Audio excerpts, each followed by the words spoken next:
Hey, what's up guys? So today we're going to be checking out a bunch of new leaks from Rise of the Duelist. We have pretty much every secret rare over here to go ahead and check out. We also will be talking briefly about some of these pre-release prices over here. We have lots of cards over here that have a lot of potential for value, specifically the Triple Tactics talent and of course that Forbidden Droplet card. Keep in mind that these are pre-order prices, so some of these are absolutely insane. But anyways, yeah, the set will be coming out, at least it's scheduled for NA on August 7th, but with everything going on, you know, it could be a little bit delayed for your area. But anyways, there's also newer Yu-Gi-Oh cards that got announced recently that we're going to go ahead and cover in this video as well.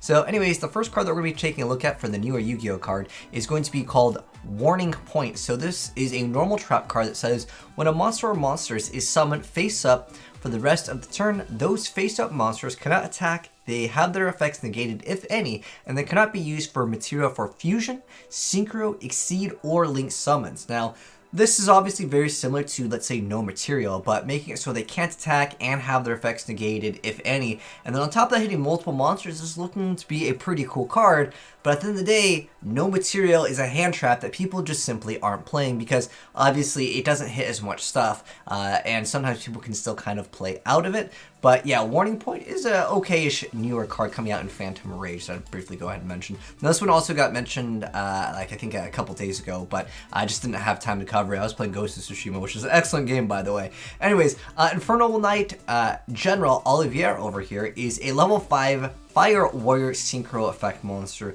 with 2000 attack and 500 defense points, and synchro materials are 1 tuner plus 1 plus non-tuner monsters. And it says you can use the second effect with this card's name only once per turn.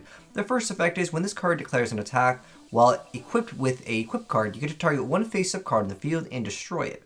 The second effect is during your turn, except the turn it was sent to the graveyard, you get to target a warrior monster you control, special summon this card from the graveyard, but treat it as a tuner, and if you do, equip that monster you control to this card as an equip spell that gains this effect.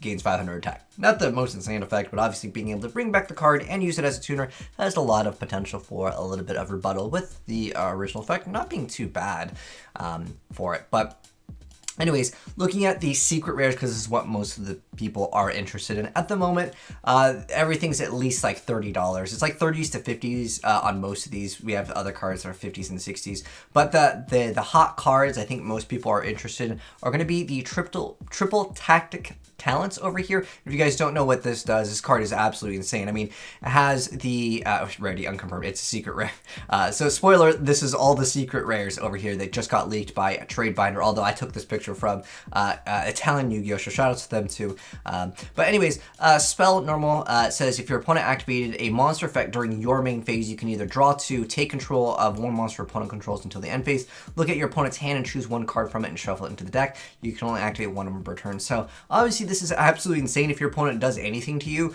if they Ash Blossom your card, okay, cool, I get Pot of Greed then. Or you can be like, all right, let me see the rest of your hand, get rid of the other hand trap and just go completely off. So if you use a deck that can basically play around one hand trap, and if you activate this and you could set up a board still, your opponent is going to be at a huge disadvantage. And again, it's currently sitting at $150, probably the best card in terms of value right now out of course, this new set. And then on top of that, Forbidden Droplet, that is going to be this card over here that everyone will be playing as well. So this is just a quick effect. It's a spell card that lets you send any number of other cards from your hand and or field to the graveyard. Then you get to choose that many effect monsters your opponent controls.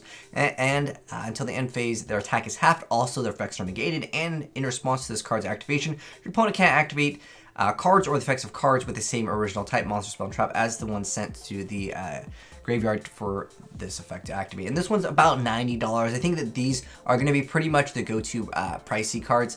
The more expensive, I guess, other card in here is Dogmatica, the Floris, the Knighted over here, and that is going to be this one over here. This card is also kind of pricey. Again, these prices are fluctuating like crazy right now, but it's ranging from anywhere from $40 to $70. I know it's a very large range. This card is surprisingly only $50. We just got these as, you know, these pulls but we don't know exactly if they are going to be short printed because we don't have a large sample size. But my guess is triple tactical talents. If people are playing it, they're going to probably max out on 3. It's not like you just tech 1. It doesn't really make too much sense. And Forbidden Droplet will definitely see play. I think this card is going to be in a majority of decks. While this card, some people think it's bad, some people think it's really good. I'm curious to know how my viewers or you guys that are watching this video think, you know, are you going to run triple tactical talents? I think most people will agree that Forbidden Droplet will be a card that everyone wants to make main deck because Numerons are just out of control, and on top of that, this can deal with it, and it's still just an overall great card as a quick effect, as a quick play. But triple tactical talents, I mean, it is the most expensive by quite a bit. I mean, it's almost double-ish. And on top of that, there's so many people that think this card is terrible. I think the card's insane if you can use it. I mean, there's a lot of like other decks where sometimes you just never get to go ahead and make use out of it. But I still think it's a really great card. Of course, in TCG, they got to make those secrets. So anyways, to kind of wrap it up, Dogma Maximus, or the Dogmatica, as they are called now, and then Fallen of Albus, and then Dogmatica Flordis, the Knighted Triple Tactical Talents, Odd Eyes Revolution Dragon, Nadir Servant, Titan Clad, the Ash Dragon, Forbidden Droplet, and then Adamantipator Friends. That card's like 40 bucks. And then, of course, that new Chaos Ruler card over there, which I actually think that this card is really cool, but most people will only need one, and it's more of a niche kind of a pick. But anyways, yeah, those are the newer cards and some of the prices of some of the more popular ones at the moment.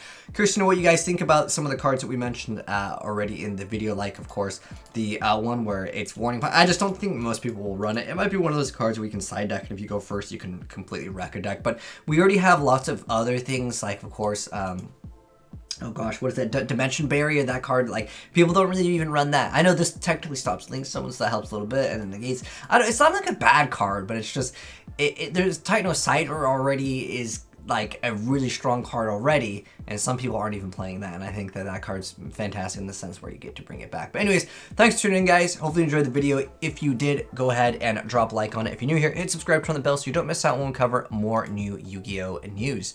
And if you guys want to check out Ghost of Tsushima, it's a game that I've been playing like non-stop. It's a really amazing game. I'll link it down below if you guys want to watch it. It is absolutely amazing, even if you're really not into like samurais. The game is just so dang good just for the story itself. The gameplay's pretty good too, but I'll pin it down below if any of you guys haven't seen Ghost of Tsushima. I can really highly recommend the game. This is not a sponsored video, by the way. It's just a game that I really, really enjoy, and if you guys want to go and check it out, feel free to go ahead and do so, and I'll pin it down below. But anyways, take care, guys, and I'll catch you in the next video. Have a good one. I'm signing out. Peace.